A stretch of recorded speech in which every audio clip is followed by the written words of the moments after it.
Rapaziada, antes da gente começar a nossa aula, dá uma olhada nesse vídeo aí.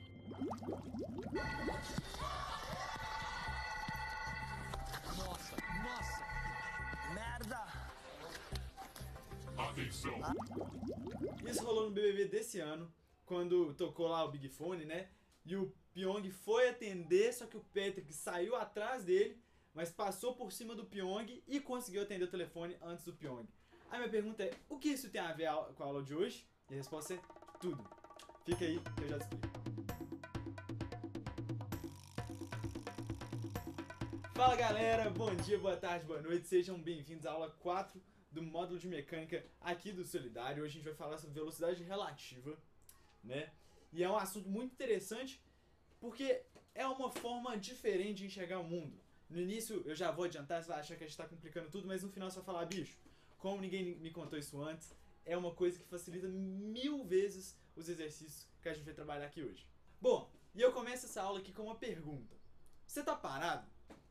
Bom, a menos que você seja um atleta, né, treinando para São Silvestre, correndo aí e vendo a aula ao mesmo tempo, provavelmente, olhando assim pro chão, o show não tá movendo em relação a você não tá movendo em relação ao seu laptop, seu tablet, o seu celular que você tá vendo. Provavelmente você acha que está parado. Mas parado é um conceito físico um pouco relativo. Para você entender um pouco melhor sobre essa questão de relativo, vamos dar uma olhada nesse vídeo aqui, de Português de Portugal. Repara no avião. Os passageiros estarão em movimento ou em repouso?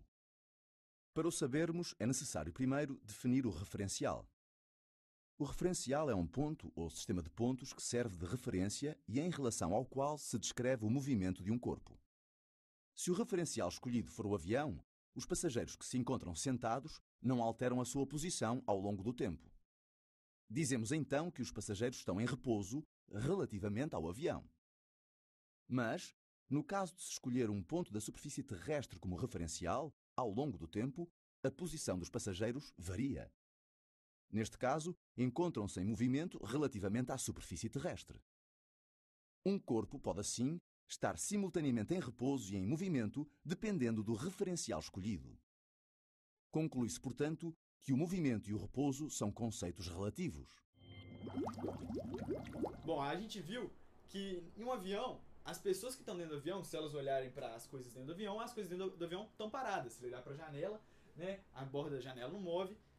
Mas se ela olhar para a pista ela está se movendo, ela tem a impressão que a pista está se movendo. Uma pessoa que está na pista, por exemplo, ela vê o avião se movendo, vê as coisas dentro do avião se movendo, mas ela vê a pista parada. Então, é tudo uma questão de referencial. O que é referencial? Referencial é um ponto que a gente escolhe para observar um movimento ou um deslocamento. Então, por exemplo, se a gente está naquele avião, olhando por dentro do avião, o nosso referencial é dentro do avião.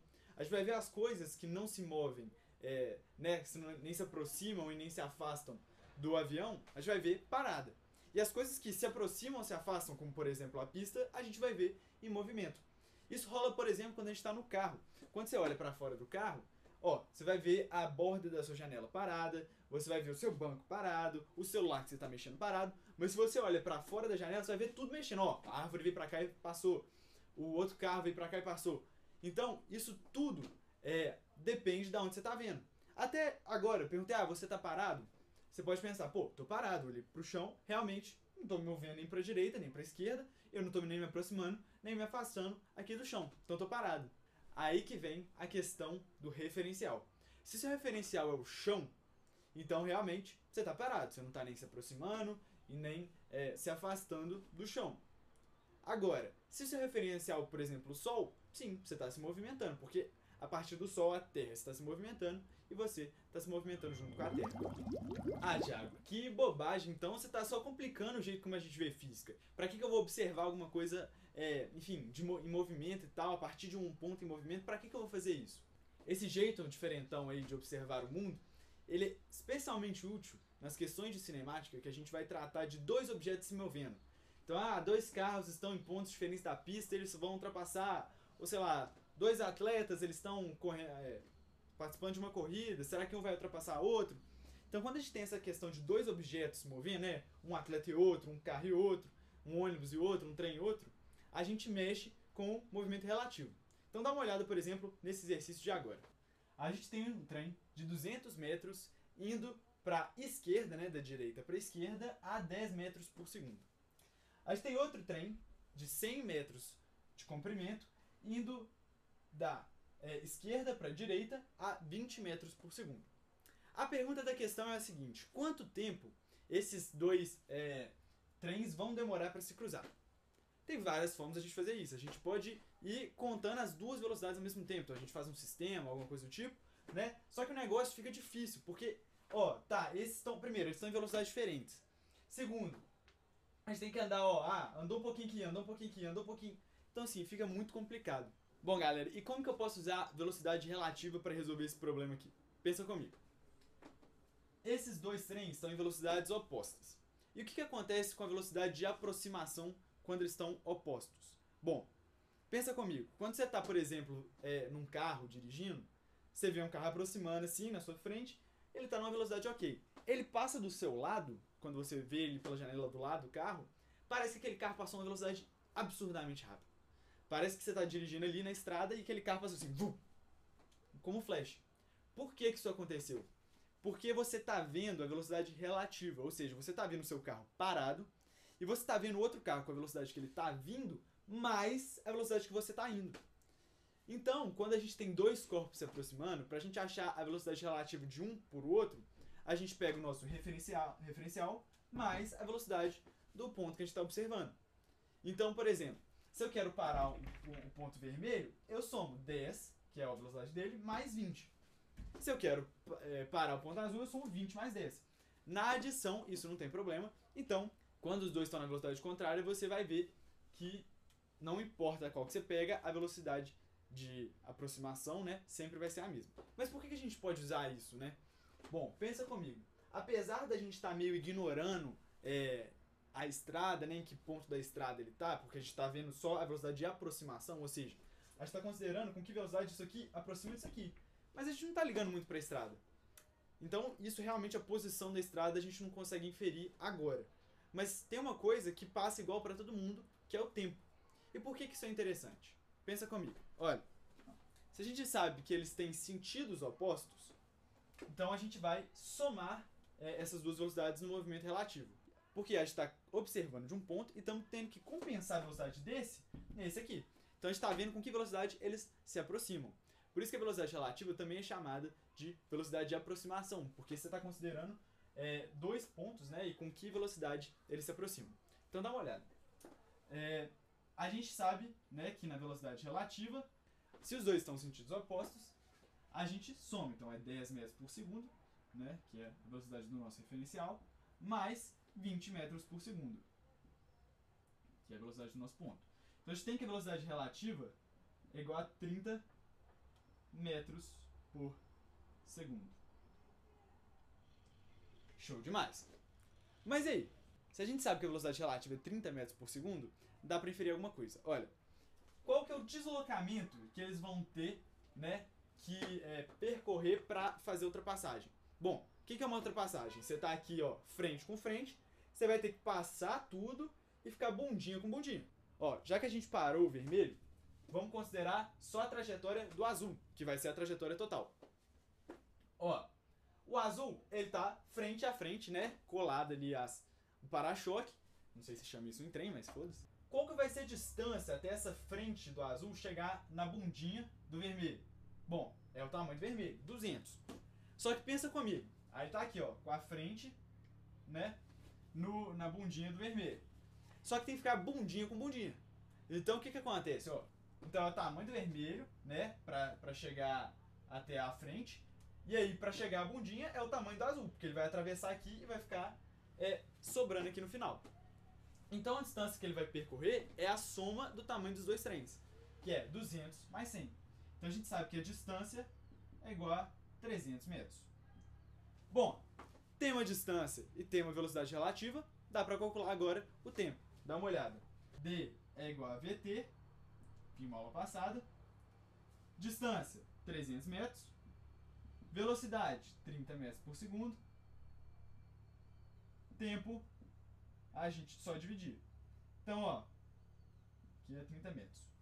Metro com metro, cortou. Segundo está dividindo, passa multiplicando. Vai ficar 10 segundos.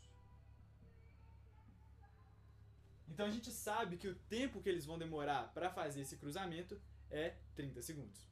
Bom, galera, a gente viu que na velocidade relativa em que os objetos estão em sentidos opostos, a gente soma a velocidade. Por quê? Porque os dois contribuem, né, para essa aproximação. Você está vindo de um lado, você está vindo do outro, ó. Os dois contribuem aqui para aproximar. Agora, por exemplo, vamos pensar em um cenário que os dois estão como? No mesmo sentido. Ó, você tem um cara querendo chegar perto do outro? Tem, ó, o azul está querendo chegar perto do vermelho, está contribuindo para ir para o vermelho. Só que o vermelho está o quê? Fugindo do azul. Então, nesse caso, a gente subtrai a velocidade de um pelo outro. Porque apesar de um estar querendo, ó, contribuir para chegar perto do outro, o outro está fugindo desse. Então a gente pega o quê? O objeto e subtrai pela velocidade do referencial. Então, galera, nesse caso, vamos considerar, por exemplo, que o vermelho é o nosso ponto de referencial. Então a gente parou o vermelho. Ó, a gente parou o vermelho, então a gente vai ver que a velocidade do azul em relação ao vermelho, ela é 20, né, que é a velocidade do objeto, menos a velocidade do referencial, que é 10. Então a gente vai achar que a velocidade do azul é 10 metros por segundo. Por quê? Velocidade do objeto menos a velocidade do referencial. Uai, Thiago, tá bom. Então tá bom, eu tô vendo aqui que ele tá indo em direção ao vermelho com 10 metros por segundo. Mas na subtração não é igual à adição, porque na adição você tá aproximando ali, você tá somando, independente do que você olhar, vai dar a mesma coisa. Mas na subtração não. Você tem razão. Mas olha como que faz sentido. Se, em vez de pegar o vermelho como referencial, a gente pegar o azul, a gente vai ver que a velocidade do vermelho em relação à velocidade do azul é 10 metros por segundo menos 20 metros por segundo. Isso aqui dá menos 10 metros por segundo. Você fala, putz, errei o problema, achei uma velocidade negativa. Mas o que a gente aprendeu com a velocidade negativa? Que quando você tem uma velocidade negativa, você inverte o sentido. Então, como assim? Ó, você não está querendo ver a velocidade do vermelho em relação ao azul? A velocidade dele não é menos 10 metros por segundo? Se ele fosse 10 metros por segundo, ele estava indo para lá. Menos 10 metros por segundo, ele está indo para cá.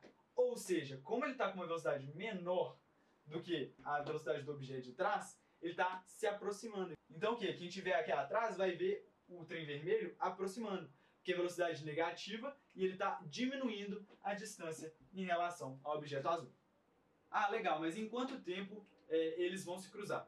Bom, primeiro vamos escolher o referencial. Aqui, o ideal é deixar as coisas positivas, para ficar mais fácil para a gente. Então, vamos escolher o referencial, o vermelho, né, para a gente trabalhar com uma velocidade positiva. Se for com negativo, não tem problema, só que você vai ter que usar uma distância negativa, porque a pessoa está indo aqui, ó, para trás, entendeu? A gente vai estar pegando um objeto que está indo para trás. Mas com o referencial, a gente pegando o vermelho como referencial, a velocidade relativa do azul vai ser, ó, 20 menos 10, 10 metros por segundo. D a gente viu que é o tamanho dos dois somados, então 300 metros. 300 metros sobre 10 metros por segundo. A gente vê, né, que o tempo que ele vai demorar é 30 segundos. Ó, Thiago, mas ele demorou mais para ultrapassar no mesmo sentido que no sentido oposto? Sim, e faz todo sentido.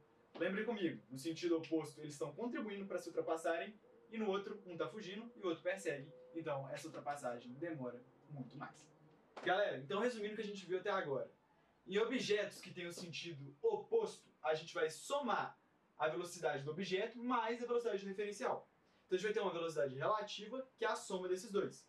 Já no objeto que a gente tem sentidos iguais, a gente vai subtrair a velocidade do objeto menos a velocidade do referencial.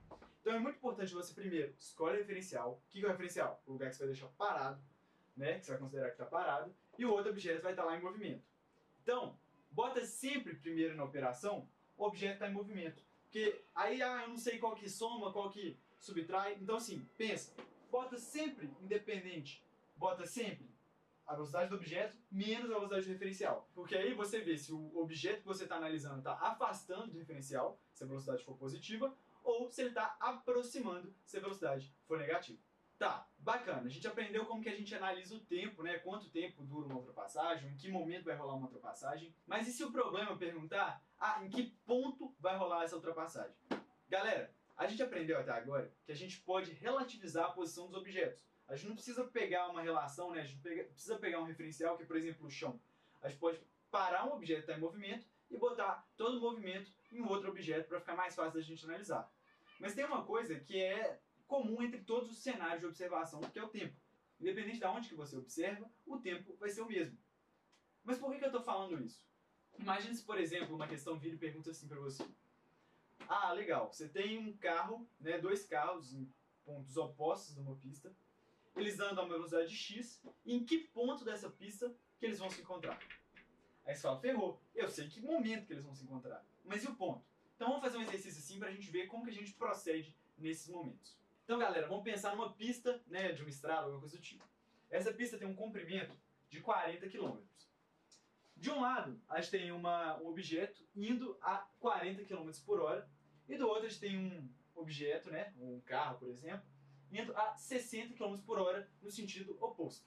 A pergunta é, em que ponto da pista eles vão se encontrar? É fácil. Primeiro, a gente calcula a velocidade relativa. Então vamos, por exemplo, usar como referencial o ponto vermelho, que está no ponto zero da pista, mas você poderia usar qualquer outro referencial, né? Por exemplo, poderia usar o azul. Então a velocidade relativa dos dois, eles estão em sentidos opostos, vai ser a soma. Então é 40 km por hora mais 60 km por hora dá 100 km por hora. Né? Essa é a velocidade relativa. Vamos achar agora o tempo que eles demoram para se encontrar. Pensa comigo. Nesse caso, para eles se encontrarem, a bolinha vermelha tem que percorrer uma distância que é até o ponto de encontro, e a bolinha azul, o resto da distância até o ponto de encontro. Mas vocês concordam comigo que eles vão ter que percorrer o tamanho da pista inteira para se encontrar em algum lugar? Ele vai ter que vir aqui e percorrer a pista inteira, e o vermelho também vai ter que percorrer até o X. Então a soma da distância dos dois vai ser o quê? 40 km, que é o tempo da pista inteira. Então a gente vê, 40 km é a distância, D é igual a VT. É igual a velocidade, 100 km por hora, vezes o tempo. Quilômetro corta, 40 sobre 100 é igual ao tempo, horas, né? Então a gente vai ter que o tempo é igual a 0,4 horas. Né? 0,4 horas. Tiago, pelo amor de Deus, mas nós achamos o tempo e ele queria o deslocamento. Bom, agora a gente sabe qual que é o tempo que eles vão se encontrar. É fácil. A gente pode voltar para a situação original, considerar as velocidades que cada um tem, e achar algum dos dois para ver aonde que vai ser esse encontro. Então, por exemplo, vamos pegar esse vermelho. O vermelho está a 40 km por hora. A gente sabe que ele andou 0,4 horas até achar o ponto azul. Então a gente sabe que o deslocamento até o ponto de encontro, no nosso caso o ponto de encontro é x, é igual a VT, velocidade 40 km por hora, vezes 0,4 horas. Hora com hora corta, a gente vai ver que o deslocamento vai ser 16 km. 16 km. Então, eles vão se encontrar, né, esse ponto X é 16 km. Se vocês fizerem com a bola azul, vocês vão ver que o resultado vai dar 24. Por quê? Porque é o 40 menos a distância até o 16. Então, independente da bola que você pegar, o resultado vai dar certo. Legal. E se você pegar também do azul, dá certo. Você vai ver que o resultado vai dar 24, né, km por hora. Se você fizer a conta aí na sua casa, você vai ver que vai dar isso mesmo. Que é a distância do 40 até o ponto de encontro, né, 16. Bom, isso nos leva ao vídeo do início do programa, quando o Patrick atropelou o Pyong no BBB 20. Por que isso tem a ver com a nossa matéria? Pensa comigo. Apesar do Pyong estar na frente na corrida, a velocidade do Patrick foi maior, então ele ultrapassou o Pyong, jogando ele no chão, ele espatifando uma queda linda, e conseguiu atender o bifone. Tudo a ver com a nossa matéria, não é mesmo? Então, gente, essa é uma matéria relativamente tranquila, velocidade relativa, relativamente tranquila, e é o momento de você pegar essa lista de exercício, fazer essa lista de exercício, e mandar a brasa no estranho aí pra gente ficar 100%. Galera, outra coisa que eu quero falar é que eu vou disponibilizar uma aula extra, né? Que não tem muito a ver com matéria, sobre a análise de gráfico. Porque agora, para as matérias seguintes, a gente tem que estar fera na compreensão de gráfico. Então, se você acha que às vezes você dá uma bobeada e tal, não consegue entender gráfico direito, vale a pena você pegar essa aula extra para dar uma entendida melhor em como funciona gráfico, como interpretar gráfico, que é importantíssimo e essencial para a matéria da semana que vem. Demorou? Beijão, faça os exercícios e até mais.